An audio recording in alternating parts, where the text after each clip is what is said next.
ধন্যবাদ। শুভরাত্রি। আসসালামু আলাইকুম যারা দেখছেন এবং আমার সহ আলোচক।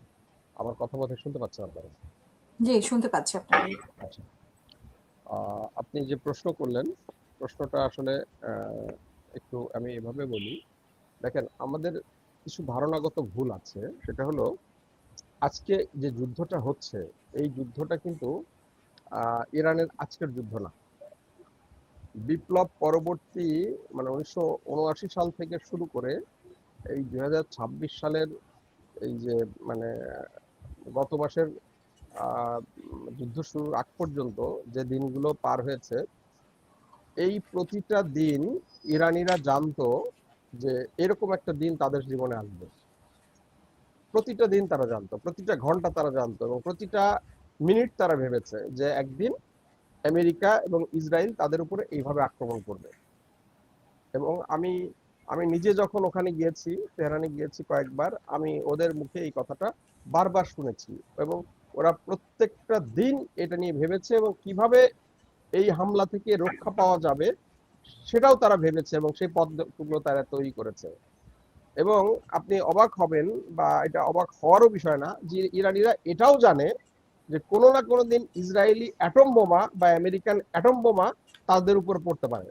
তারা মানসিকভাবে সে ধরনের প্রস্তুতি বা সে ধরনের বিবেচনাও তাদের মাথার মধ্যে রয়েছে, এবং তারা এটা নিয়েও কিভাবে মোকাবেলা করবে সেটাও তারা ভেবেছে। যে কারণে ইরানের এই যে ভয়াবহ এবং নাজুক অর্থনৈতিক অবস্থার মধ্যেও আজকে যে ইরানে এই ঘটনাটা ঘটেছে, ঘটনার পরে কিন্তু ইরান ভেঙে পড়েনি। আপনি খেয়াল করে দেখবেন যে যখন আহ, মানে এই যুদ্ধ শুরুর আগে কিন্তু ইরানে এক ধরনের বিদ্রোহ চলছিল, নানা বিষয় নিয়ে, নানা অসন্তোষ নিয়ে চলছিল। কিন্তু যখন বিদ্রোহ এই আক্রমণ করলো, পুরো ইরান কিন্তু এখন ঐক্যবদ্ধ। আমেরিকা চেষ্টা করেছিল কুর্দিদেরকে টাকা দিয়ে মানে রাস্তায় নামানোর জন্য, ট্রেনিং ট্রেনিং দিয়ে চেষ্টা করেছিল, কিন্তু সেটা কিন্তু কাজে লাগেনি। আপনি যদি খেয়াল করে দেখেন যে এই যে ওখানে ডিসেলাইনেশনে হামলা করেছে, বিদ্যুতে হামলা করেছে, সবকিছু, কিন্তু আভ্যন্তরীণ ভাবে ইরানের জনজীবন কিন্তু খুব স্বাভাবিক আছে। আমি ইরান থেকে আসা কয়েকজন সাংবাদিক এবং লোকের সাথে আমার সরাসরি কথা হয়েছে, আমি তাদের ইন্টারভিউ নিয়েছি। তো তারাও আমাকে বলেছে প্রত্যেকটা রাতে সমস্ত ইরানিরা রাস্তায় বেরিয়ে আসে। তারা বর্তমান রেজিমের পক্ষে স্লোগান দেয়, এবং আমেরিকান আগ্রাসনের বিরুদ্ধে কথা বলে, এবং অলমোস্ট সারা রাত তারা রাস্তায় থাকে। কারণ তারা চিন্তা করে যে আমি তো ঘুমাতে গেলে যদি আমাকে তো আমার যদি বাসার ছাদটা ভেঙে পড়ে বোমায় আক্রমণে, তারা রাস্তায় থাকে। এবং এই যে চেতনা, এবং তাদের বাজার ঘাট এভরিথিং অলমোস্ট স্বাভাবিক আছে, যুদ্ধের মধ্যে যেভাবে স্বাভাবিক থাকা দরকার, তো সেটা আছে। আর দ্বিতীয়ত বিষয় হলো যে যেহেতু তারা এটা জানতো, সে কারণে ওরা জানতো যে এই যুদ্ধ কিভাবে জয় করতে হবে, এটা ওদের পরিকল্পনার মধ্যে আছে। তারা জানে হরমুজ প্রণালী কিভাবে টেকাতে হবে, তারা জানে। আমি আপনার এই টক শোতে একাধিকবার বলেছি যে ইরান যখন এই টানেলগুলো নির্মাণ করেছে, তখন তারা জানতো যে আমেরিকার হাতে কি ধরনের বাংকার বাস্টার আছে, ইসরায়েলের হাতে কি ধরনের বাংকার বাস্টার আছে, এবং এইগুলো কত ফিট ভিতরে যেতে পারবে। তারা তার অনেক গভীরে এগুলো বানিয়েছে, যার ফলে ওরা যখন বারবার এই বাংকার বাস্টার গুলো মারছে, এগুলো দিয়ে ওদের কিছুই হচ্ছে না। কারণ এগুলো তারা জানতোই, তাদের এগুলো মাথার মধ্যেই ছিল। তো সে কারণে আমি আপনাকে বলি যে ইরান জানে এই যুদ্ধটা তাকে কিভাবে জিততে হবে, এবং সে রাস্তাটা বের করেছে। সেটা হলো এই যুদ্ধটাকে সে দীর্ঘস্থায়ী করবে। কারণ এই যুদ্ধ ইরান থামাবে না। ইভেন যদি আমেরিকা অ্যাটম বোমাও মারে, হ্যাঁ, তো ইরান এত বড় একটা রাষ্ট্র, 2-4-5টা অ্যাটম বোমা মারলে এটা অ্যাবজর্ব করার ক্ষমতা আছে। আপনাকে তো একটা জিনিস আমি ওই দিনে বলেছিলাম যে ইরানিরা এমন জাতি যারা তাদের বুকে কারবালা ধারণ করে। ইরানিরা এমন জাতি যারা ইমাম হোসেনকে সবচেয়ে বেশি তারা ধারণ করে, চেতনা বেশি ধারণ করে। যিনি জানতেন যে কারবালায় কি হবে, তিনি এগিয়ে গেলে কি হবে, তারপরেও তিনি, কারণ রসুলের সাল্লাল্লাহু সাল্লামের হাদিস ছিল, তিনি জেনে তারপরে সেখানে গিয়েছেন, তিনি পিছিয়ে যাননি। তো ইরানিরা এমন জাতি, ইরানি জানে। তো সেই জায়গা থেকে ইরানিরা জানে যে এই যুদ্ধটা কিভাবে জিততে হবে, এই পরিকল্পনা তাদের ছিল। তারা এখন দীর্ঘস্থায়ী করছে, কারণ এই ধরনের লাইফের সাথে, এই ধরনের স্যাংশন, এই ধরনের কষ্টকর লাইফের সাথে ইরানিরা অভ্যস্ত। কিন্তু মধ্যপ্রাচ্যের অন্যান্য যে রাষ্ট্রগুলা, সেই রাষ্ট্রগুলো কিন্তু এই প্রক্রিয়ার সাথে অভ্যস্ত না। সেই প্রক্রিয়ার সাথে অভ্যস্ত না ইসরায়েল। ইসরায়েলিরা কখনোই চিন্তা করেনি যে তাদের এরকম 5-6 স্তরের আকাশ প্রতিরক্ষা মানে মানে ভেঙে কেউ ওখানে বোমা মারতে পারে। কারণ বিগত ধরেন 50-60 বছর তারা একই জিনিস দেখে আসছে যে ওই হিজবুল্লাহ, হামাস যে সমস্ত ছোট ছোট মানে মিসাইল গুলো মেরেছে সেগুলো আয়রন ডোম দিয়ে তারা অলমোস্ট 90%, 98% তারা 98-99% তারা ধ্বংস করে দিয়েছে। এগুলো কোনো কাজে লাগে নাই। তার ফলে তারা এক ধরনের অবস্থায় ছিল। এখন আজকে যখন মুহুর্মুহু মানে বোমা হামলা করছে, আমি 2012 সালে একজন ইরানি জেনারেল ছিল, তিনি বলেছিলেন যে তারা মানে আক্রমণ হলে এই সমস্ত ঘাঁটিগুলোতে যারা তারা আক্রমণ করবে এইগুলো তারা তাদের ম্যাপিং করা ছিল এবং তারা সেটা করেছে। আজকে 17টা ঘাঁটি মধ্যপ্রাচ্যে, 27টা, তার মধ্যে তারা 21টাতে তারা অলরেডি অ্যাটাক করে বসছে। তো সেই জায়গাগুলোতে এবং তার মধ্যে মানে প্রায় 17টা অলরেডি ডিস্ট্রয়েড, এমন ভাবে ডিস্ট্রয়েড যে যেগুলো আবার নতুন করে তৈরি করতে তাদের অনেক সময় লাগবে। আপনি নিশ্চয়ই আপনার এই যে ইউরোপ থেকে যখন বাংলাদেশে যাতায়াত করেন, আপনি দুবাই এয়ার ট্রানজিট নিয়েছেন। দুবাইয়ের মতো একটা দেশ, হ্যাঁ, যেখানে এই এয়ারপোর্ট গুলোর মধ্য দিয়ে প্রতিদিন বিলিয়ন ডলার ইনকাম করে, সেই জায়গাগুলো কিন্তু আজ বন্ধ রয়েছে।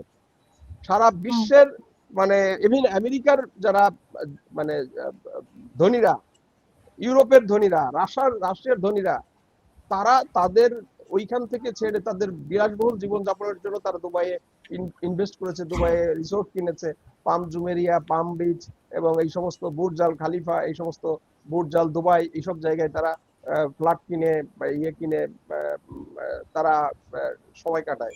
আজকে তারা কিন্তু সেখানে নিরাপদ না। এবং এই দুবাই কিন্তু আবার নতুন করে, দুবাই কিন্তু মানুষের গড়ে উঠেছিল যে একটা নিরাপদ জীবন যাপনের জন্য একটা দেশ। তো সেই মিথটা কিন্তু ভেঙে গেছে। কাতার মানুষ, বাংলাদেশের অসংখ্য মানুষ, আপনি জানেন যখন আমেরিকা স্যাংশন দেয় তখন কিন্তু অনেকেই ভেবেছিল যে এই 5 কান্ট্রিতে গিয়ে তো ধরা খেতে হবে, যার ফলে তাদের অনেকেরই তারা দুবাই এবং কাতারে তাদের টাকা পয়সা সরিয়ে নিয়েছিল। আজ তারা কিন্তু সেখানে অনিশ্চিত, যার ফলে ওরা এটা মানে এই কষ্টকর লাইফ বা এই চ্যালেঞ্জ ওরা নিতে পারছে না, সৌদি আরব নিতে পারছে না। এবং একই সাথে আজকে যে এই মানে হরমুজ প্রণালী আটকে যাওয়ার কারণে, তেলের সংকটের কারণে ইউরোপ সহ সারা বিশ্বে যে সংকটটা তৈরি হয়েছে, সেই সংকটটা কিন্তু আপনি বাংলাদেশে আমরা যারা বসবাস করছি আমরা তো বুঝতে পারছি যে আমাদের অবস্থাটা কি গিয়ে দাঁড়াচ্ছে। তো এই যুদ্ধ যদি আরো কিছুদিন কন্টিনিউ করে ইরান টিকে থাকতে পারবে, কিন্তু আমরা টিকে থাকতে পারবো কিনা, আমাদের মতো আরো অনেক দেশ টিকে থাকতে পারবে কিনা। এবং ইরান দেখেন খুব দারুণ একটা কূটনৈতিক চাল চলেছে, সে ইউরোপকে বলেছে, পুরা ইউরোপকে অফার দিয়েছে যে তুমি তো কি বলে ক্রুড অয়েল কেন ইউয়ান দিয়ে এবং ইউরো দিয়ে আমি হরমুজ প্রণালী তোমার জন্য ফ্রি। পুরো বিশ্বকে সে অফার দিয়েছে যে চাইনিজ মুদ্রা দিয়ে তুমি যদি ক্রুড অয়েল কেন, হরমুজ প্রণালী দিয়ে তুমি সেফ হয়ে যেতে পারবা। এখন ইউরোপ এবং অন্যান্য দেশ যদি কিছু কিছু দেশ অলরেডি শুরু করেছে, হ্যাঁ, বিচ্ছিন্ন আকারে শুরু করেছে। এখন এই জায়গায় যদি এটা তারা শুরু করে এবং এটা কিন্তু একটা ডি-ডলারাইজেশনের যে প্রক্রিয়া যাবে, সেটা কিন্তু মার্কিন যে ইউনিপোলার মানে রাষ্ট্র ব্যবস্থা এবং যে হেজিমনি, সেটা কিন্তু ভেঙে পড়বে। এবং আমি যদি, আপনি যেটা প্রশ্ন করলেন সেইখানে আমি একটু আসতে চাই যে এই যে সাম্প্রতিক 2-3 দিনের যে ঘটনাটা দেখেন, আমার কিছু মানে সুযোগ আছে বা আমি নিজ আগ্রহেই বলি, আমি এই বিষয়টাকে খুব মানে কিনলি অবজার্ভ করছি এবং অনেকগুলো আমি এখানে হয়তো সবকিছু বলছি না, বাট জায়গা আমি খুব মানে খুব দ্রুত আমি এই ইনফরমেশন গুলো আমি পেতে পারি। আজকে আপনি দেখবেন আমি দৈনিক ইনকিলাবে এবং পার্বত্য নিউজে এই যে ঘটনাগুলা, সেই ঘটনার কিছু বিবরণ, আমি কাল রাতে যখন এই ঘটনা ঘটে আমি সেটা অবজার্ভ করছিলাম, আমি অলমোস্ট রাত 3:30 পর্যন্ত জেগেছিলাম, এটা মানে এগুলো বুঝতে পারছিলাম বা দেখতে পাচ্ছিলাম। সকালবেলা উঠে আবার এগুলো ফলো করছিলাম, এন্ড দেন আমি 12টার দিকে একটা আর্টিকেল লিখেছি। আমি তার থেকে এখানে যে কথাগুলো আসে নাই, আমি কিছু অংশ আপনাকে বলি যে কি কি ক্ষতি হয়েছে। হ্যাঁ, একেবারে নির্ভরযোগ্য একটা বলছে যে ক্ষয়ক্ষতি হয়েছে হলো যে এই মানে ওই দিনের যে গতকালের রাতের যে যুদ্ধ, একটা তো আপনি জানেন যে F-15 ঈগল যেটা, এটা তো এটার তো ক্ষতিগ্রস্ত হয়েছে, এটা নিয়েই কাহিনী। তারপর 2টা HH-60 হেলিকপ্টার ক্ষতিগ্রস্ত হয়েছে, একটি MH-6 লিটল বার্ড হেলিকপ্টার ক্ষতিগ্রস্ত হয়েছে, একটি A-10 থান্ডারবোল্ট 2 ভার্সন ক্ষতিগ্রস্ত হয়েছে, মানে ধ্বংস হয়েছে আর কি, এগুলো ধ্বংস হয়েছে। আমি এগুলো যা বলছি ধ্বংস হয়েছে। তারপরে 2টি C-130 হারকিউলিস ধ্বংস হয়েছে, এবং 1 অথবা 2টি আপনার MQ-9 রিপার ড্রোন এটা ধ্বংস হয়েছে।